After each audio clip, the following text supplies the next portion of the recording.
سجدے میں آنکھیں بند کرنا کیسا ہے؟ نماز کے دوران سجدے میں آنکھیں بند کرنے والوں کے ساتھ کیا ہوتا ہے؟ محترم ناظرین، آج کی اس ویڈیو میں ہم آپ کی توجہ ایک اہم مسئلے کی جانب کروائیں گے کہ کیا نماز میں آنکھیں بند کرنا درست ہے یا نہیں، اور کن حالات میں آنکھیں بند کرنے کی اجازت دی گئی ہے، اور جو لوگ نماز کے دوران سجدے میں آنکھیں بند کر لیتے ہیں ان کے ساتھ کیا ہوتا ہے۔ علماء کرام نے اس حوالے سے کیا دلائل پیش کیے ہیں، ان سب سوالوں کے جواب جاننے کے لیے ویڈیو کو آخر تک ضرور دیکھیے گا۔ محترم ناظرین، دین اسلام کا دوسرا ستون نماز ہے۔ قرآن پاک میں جگہ جگہ ایمان کے بعد سب سے زیادہ ذکر نماز قائم کرنے کا ہے۔ نماز بندے کو اپنے رب کے اتنا قریب کر دیتی ہے کہ اتنی قربت کسی بھی دوسرے عمل کے ذریعے اور کسی بھی دوسری حالت میں حاصل نہیں ہو سکتی۔ نماز قائم کرنے کی بدولت ہی مسلمان اللہ کی یاد، اس کا قرب، اس کی حضوری، اس کی ہم کلامی جیسی نعمتوں سے فیض یاب ہوتا ہے۔ اور سجدہ جو نماز میں کیا جاتا ہے، یہ ایسی حالت ہوتی ہے کہ انسان اپنا ماتھا، اپنی پیشانی، جو کہ انسانی جسم کا سب سے معتبر حصہ ہے، اللہ کے حضور میں اپنا ماتھا، اپنی پیشانی زمین پر لگا دیتا ہے۔ اپنی پیشانی کو زمین پر کیوں لگاتا ہے؟ اس لیے کہ وہ ظاہر کرتا ہے کہ میری یہ معتبر پیشانی اللہ کے حکم کے آگے زیر ہو چکی ہے۔ یہ میرے رب کا حکم تھا کہ اپنی پیشانی کو سجدے میں زمین پر لگاؤ۔ یا اللہ، میں نے تیرے حکم کی تعمیل کی، میں اکڑا نہیں، میں اترایا نہیں، میں نے اپنے جسم کا معتبر حصہ تیرے حکم کی خاطر جھکا دیا۔ یہی وجہ ہے کہ سجدے انسان کو اللہ کا مقرب بنا دیتے ہیں، اللہ کی قربت حاصل ہو جاتی ہے۔ سجدے کرنے والا انسان اللہ کا پسندیدہ انسان بن جاتا ہے، مقرب بن جاتا ہے۔ کیا دین کی روح اور بندگی کی معراج ان چیزوں کے سوا اور بھی کچھ ہو سکتی ہے؟ ظاہر ہے کہ نہیں ہو سکتی۔ ایمان کی جڑوں کو نمی اور تازگی صرف اللہ تعالیٰ کی ذات سے ہی ملتی ہے۔ جس درخت کی جڑوں کو نمی اور تازگی نہ ملے تو وہ سوکھنے لگتا ہے اور پھلتا پھولتا بند کر دیتا ہے۔ اس لیے جس شخص کا دل اللہ تعالیٰ کی ذات سے غافل ہو، اس کا ایمان مرجھا جاتا ہے۔ نیک اور صالح شخص صرف وہی ہو سکتا ہے جس کے اندر ایمان کی تازگی موجود ہو، اور ایمان اسی کا تازہ ہو سکتا ہے جس کے دل میں اللہ تعالیٰ کی یاد گھر کر گئی ہو۔ نماز کی بہت بڑی اہمیت ہے۔ مسلمان اور کافر میں فرق کرنے والی نماز ہی ہے۔ نماز یعنی جو نماز پڑھتا ہے وہ مسلمان ہے، اور جو نماز نہیں پڑھتا وہ کافر ہے۔ محترم ناظرین، سیدہ فاطمہ الزہرا رضی اللہ عنہا نے کبھی بھی نماز قضا نہیں فرمائی۔ یہ ہمارے زمانے کی عورتیں کہتی ہیں کہ گھر میں کام زیادہ ہوتا ہے، تھکاوٹ ہو جاتی ہے، نماز کا ٹائم نہیں ملتا، تلاوت کا ٹائم نہیں ملتا۔ ایک مرتبہ رسول اللہ صلی اللہ علیہ وآلہ وسلم اپنی بیٹی سیدنا فاطمہ الزہرا رضی اللہ عنہا کے گھر تشریف لائے۔ فاطمہ الزہرا رضی اللہ عنہا نماز پڑھ رہی تھی، کھڑی ہونے لگی تو نماز کے لیے دھڑام سے نیچے گر پڑی، پھر کھڑی ہونے لگی، پھر گر پڑی، پھر کھڑی ہوئی، پھر گر پڑی، 5 مرتبہ گری۔ نماز کے بعد رسول اللہ صلی اللہ علیہ وآلہ وسلم نے اپنی جگر گوشہ سے پوچھا، بیٹی کیا بات ہے؟ عرض کیا، یا رسول اللہ صلی اللہ علیہ وآلہ وسلم، آپ کی بیٹی کا 5 دن سے فاقہ ہے۔ سیدنا فاطمہ الزہرا رضی اللہ عنہا جو جنت کی ساری عورتوں کی سردار ہیں، ان کا یہ حال ہے۔ اپنی بیٹیوں بہنوں کو حضرت فاطمہ الزہرا، حضرت زینب رضی اللہ عنہا کے قصے سنایا کرو تاکہ ان کا نماز پر یقین پیدا ہو۔ ذرا غور سے سننا اور یاد رکھنا کہ مسجدوں میں جو لاؤڈ اسپیکر لگے ہوئے ہیں، یہ ہمیں پکڑوائیں گے۔ قیامت کے دن ان کی وجہ سے بڑی پکڑ ہوگی، انسان کا بڑا نقصان ہوگا۔ جتنی زیادہ آذان سنتے ہو اور مسجد میں نہیں جاتے، اتنی ہی ڈبل گناہ ہے۔ صبح کے وقت میں ہر چیز اٹھتی ہے، چرندے پرند، چھوٹی موٹی تمام مخلوق اللہ کا نام لیتی ہے، اور یہ مسلمان سوئے پڑے ہوتے ہیں، آدھی رات تک گانے بجانے میں مشغول رہتے ہیں۔ حدیث پاک میں آتا ہے، قرآن کریم میں بھی ہے کہ درختوں کے پتے بھی اللہ کا نام لیتے ہیں، پتھروں کے کنکر بھی اللہ کا نام لیتے ہیں، زمین آسمان کے درمیان میں سمندر کا قطرہ قطرہ اللہ کا نام لیتا ہے، دریا کا قطرہ قطرہ اپنے اللہ کو یاد کرتا ہے۔ اللہ کے ذکر سے اور نماز جیسے عظیم کام سے صرف انسان ہی غافل ہے۔ محترم ناظرین، ہم آپ کو نماز میں آنکھیں بند کرنے کے حوالے سے فقہا کی کیا رائے ہے وہ بھی بتائیں گے، لیکن اس سے پہلے ضروری ہے کہ رسول اللہ صلی اللہ علیہ وآلہ وسلم کی نماز کیسی تھی، اس حوالے سے بات کی جائے، کیونکہ حدیث پاک کا مفہوم ہے کہ تم نماز ویسے ہی ادا کرو جیسے تم نے مجھے ادا کرتے ہوئے دیکھا ہے۔ تو ناظرین، اس لیے ضروری ہے کہ رسول پاک صلی اللہ علیہ وآلہ وسلم کی نماز کی حالت کے بارے میں جاننا چاہے۔ اللہ کے نبی یہ نماز کس طرح سے ادا کرتے تھے؟ اللہ تعالیٰ کے محبوب بندوں میں انبیاء کرام علیہ السلام، صحابہ کرام رضوان اللہ تعالیٰ علیہم اجمعین، اور اولیاء کرام رحمت اللہ علیہ، اللہ تعالیٰ نے انہیں اپنی رحمت خاص سے نوازا اور انہیں مقام ابدیت سے سرفراز کیا۔ ان محبوب ہستیوں کی نماز میں بے پناہ محویت، خشوع و خضوع تھا۔ رسول اللہ صلی اللہ علیہ وآلہ وسلم اعلان نبوت سے پہلے بھی غار حرا میں کافی عرصہ عبادت الہی میں مصروف رہے، مگر جب آپ صلی اللہ علیہ وآلہ وسلم نے اعلان نبوت فرمایا تو آپ صلی اللہ علیہ وآلہ وسلم کو نماز کا حکم ملا اور آپ صلی اللہ علیہ وآلہ وسلم اس پر کاربند ہو گئے۔ ابتدا میں آپ چھپ کر نماز ادا کیا کرتے تھے۔ رسول اللہ صلی اللہ علیہ وآلہ وسلم کی نماز مثالی ہے، آپ کی نماز میں حد درجے کی مثال تھی، گویا کہ آپ کی نماز کامل تھی۔ آپ صلی اللہ علیہ وآلہ وسلم نفلی نمازوں میں بھی خشیت الہی سے اشک بار ہو جاتے اور اللہ تعالیٰ کی طرف اتنی لگن اور محبت سے توجہ ہوتے کہ دنیا کے ہر خیال سے بے نیاز اور بارگاہ رب العزت کے بالکل قریب ہو جاتے۔ اللہ تعالیٰ کے حضور آپ صلی اللہ علیہ وآلہ وسلم جیسی کامل اور مقبول نماز نہ کوئی پڑھ سکا نہ کوئی پڑھ سکے گا۔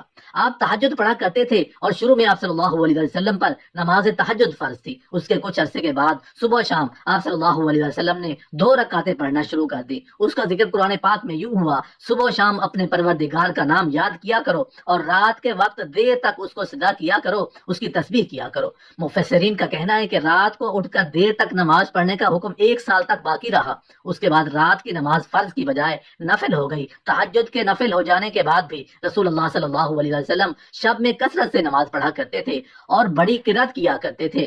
بعد میں جب 5 نمازیں باجماعت فرض ہو گئیں تو آپ صلی اللہ علیہ وسلم نے آخری دم تک اس فریضے کو بڑے احسن طریقے سے سر انجام دیا۔ آپ صلی اللہ علیہ وسلم کی نماز میں اتنی عاجزی اور خشوع و خضوع ہوتا کہ اس کی مثال نہیں ملتی۔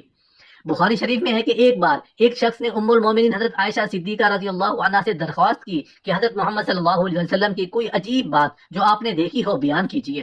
حضرت عائشہ صدیقہ رضی اللہ عنہا نے فرمایا، رسول اللہ صلی اللہ علیہ وسلم کی کون سی بات عجیب نہ تھی، سبھی باتیں عجیب تھیں۔ چنانچہ ایک شب کا واقعہ ہے کہ رسول اللہ صلی اللہ علیہ وسلم میرے پاس تشریف لائے اور لیٹ گئے، پھر فرمایا مجھے چھوڑ دو، میں اپنے رب کی عبادت کروں گا۔ یہ فرما کر نماز کے لیے کھڑے ہو گئے اور رونا شروع کر دیا، یہاں تک کہ آنسو بہہ کر سینہ مبارک تک آ گئے۔ پھر رکوع کیا اور رکوع میں بھی اس طرح روتے رہے کہ پھر سجدے میں اس طرح روتے رہے، اس کے بعد سجدے میں سر اٹھایا تو اس وقت بھی روتے رہے، یہاں تک کہ حضرت بلال رضی اللہ عنہ نے آ کر فجر کی نماز کے لیے آواز دی۔ میں نے عرض کیا، یا رسول اللہ صلی اللہ علیہ وسلم اس قدر روتے ہیں حالانکہ آپ معصوم ہیں؟ رسول اللہ صلی اللہ علیہ وسلم نے فرمایا، کیا میں شکر گزار بندہ نہ بنوں؟